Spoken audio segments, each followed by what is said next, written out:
2020 के assembly election में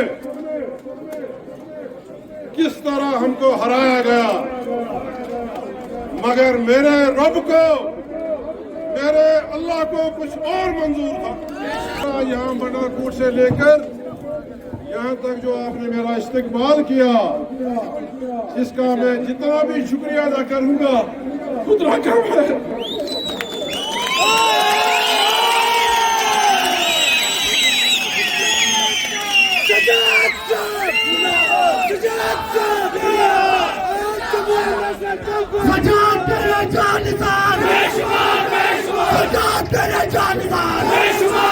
इसका यह मतलब है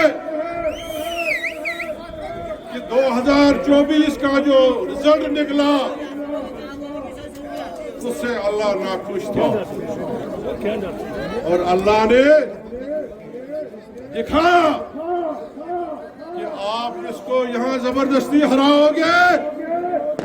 इसको मैं ऐसे पंचायत में ले जाऊंगा जो देश का सबसे बड़ा पंचायत है।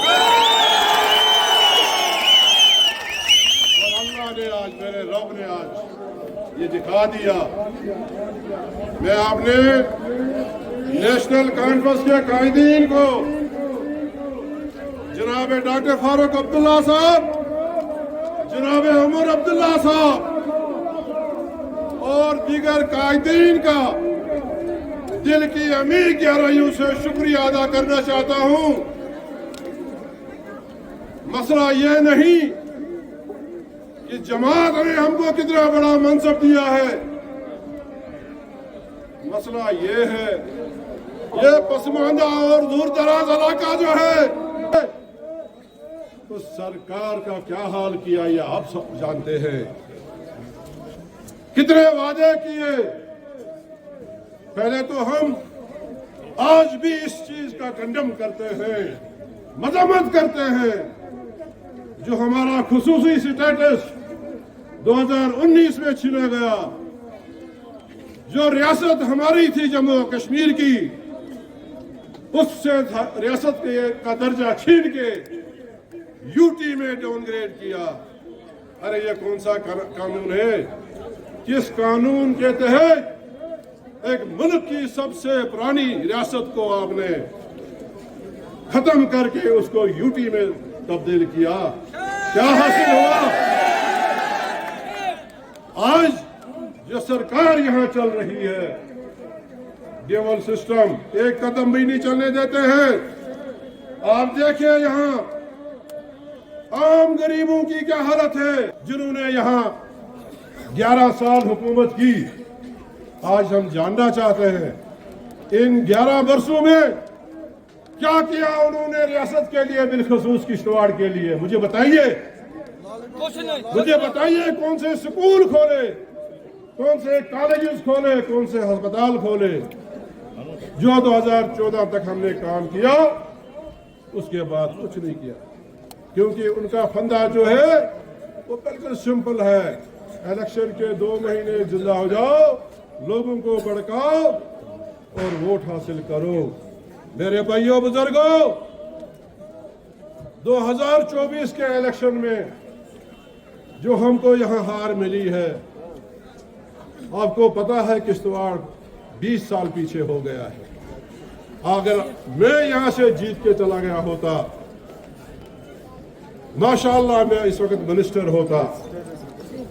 और मिनिस्टर जो है मेरे वालिद साहब हमेशा जब भी एमएलए बने, किश्तवाड़ की आवाम ने उनको जब जब जिताया वो मिनिस्टर बने। और आज से 30 साल 40 साल पहले किश्तवाड़ की क्या हालत थी?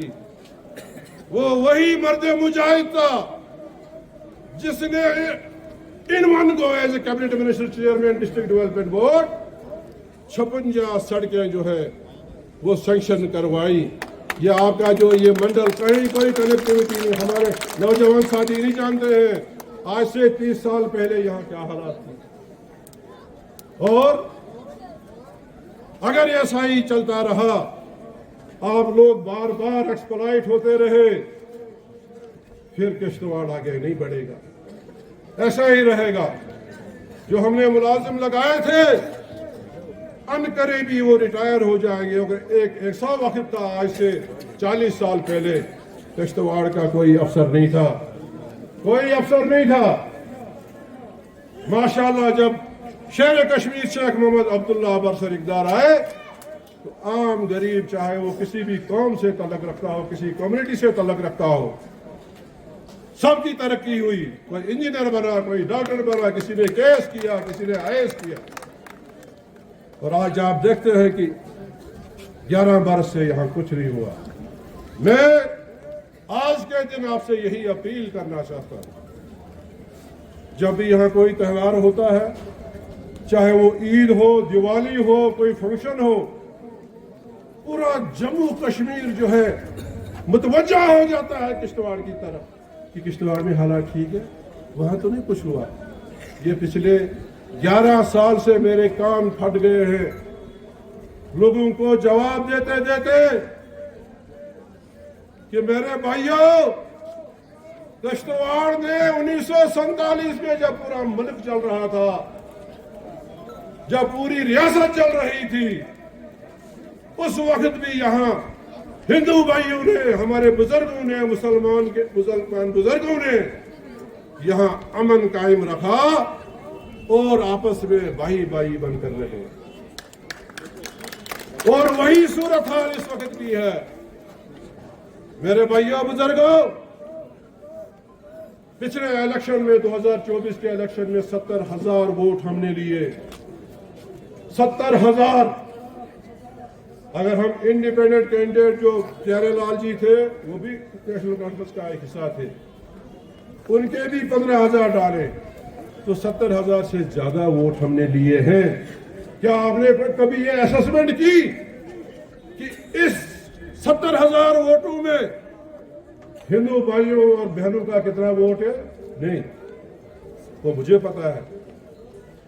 वो मुझे पता है कि पाडर जो 95% हिंदू डोमिनेटेड है, अगर वो वहां से 4,000 वोट आए, 3600 वोट आए, 4,000 के करीब वोट आए, तो किसने दिए? किसने दिए? आपके हिडियार, कुलीद, वसर, जलना से जो 200-250 वोट आए, किसने दिए? इसमें कम अज कम 70,000 वोटों में से 25,000 वोट जो है वो हमारे हिंदू भाइयों का, हमारी हिंदू माओ और बहनों का है। मगर जो यहाँ सिलसिला चल रहा है, कोई जबान नहीं खोल सकता। जो जबान खोलेगा, जो ये कहेगा कि मैंने नेशनल कॉन्फ्रेंस को वोट किया है, ऐसा दबाव डाला जाता है, उसको खतरा रहता है कि कहीं मेरी जबान में काट दी। किश्तवाड़ का भाईचारा आपको कहीं नहीं मिलेगा। और किया मैंने यहाँ किश्तवाड़ में देखा है कैसे यहाँ भाईचारा कायम व दायम था, मगर जब से ये बीजेपी वजूद में आई, इन्होंने सिर्फ हमको मिलिटेंट भी कहा, हमको एंटी नेशनल भी कहा, मगर वो हमारे दिल को, हमारे ज़मीर को पता है। और ये हदीस भी है कि जिस मिट्टी ने आपको पैदा किया है उसके साथ बेवफाई कभी नहीं करें। कोई भी मुसलमान जो ईमान रखता हो, वो अपनी मिट्टी के साथ बेईमानी कभी नहीं करेगा। ये मिट्टी किसी के घर की है, यह पूरे हिंदुस्तान के, चाहे वो किसी भी भाषा, कोई भी भाषा बोलता हो, किसी भी धर्म का हो, ये मिट्टी जो है, ये सरजमीन जो है, ये हम सब की है। लिहाजा यहाँ अमन रखना, यहाँ भाईचारा रखना, ये हमारा फर्ज बनता है। मैंने 2008 से लेकर आज तक जो ये कम्युनल ताकतें हैं, मैंने कोई घुटने नहीं टेके हैं। मैं एक अल्लाह से डरता हूं, एक अल्लाह से।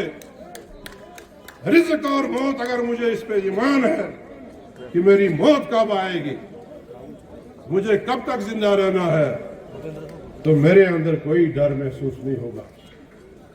आज बीजेपी पता नहीं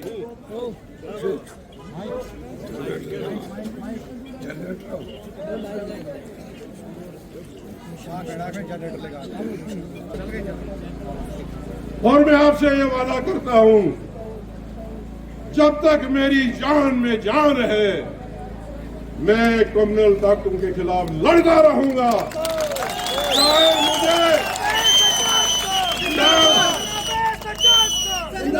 चाहे मुझे 100 बार क्यों नहीं हारना पड़े, मगर मैं एक मिशन लेकर हूं कि आज से 30 साल पहले जो यहाँ अमन था, भाईचारा था, उस भाईचारे के लिए कितनी भी मुझे कुर्बानी देनी पड़े, मैं वो कुर्बानी दे दूंगा। और इस मिशन के साथ कि किश्तवाड़ में फिर वही भाईचारा तो है, मगर एक नैरेटिव जो बनाया गया है। कल भी मुझे प्रेस वाले कह रहे थे कि जनाब आप किश्तवाड़ जाएंगे, अब पता नहीं वहां कोई फितना फसाद होगा। बड़े अफसोस की बात है, ये सारा नैरेटिव जो है ये बीजेपी का बनाया हुआ है। किश्तवाड़ के लोग अमन पसंद है और हमेशा किश्तवाड़ के लोगों ने भाईचारे को मजबूती से थामा है। मैं एक बार फिर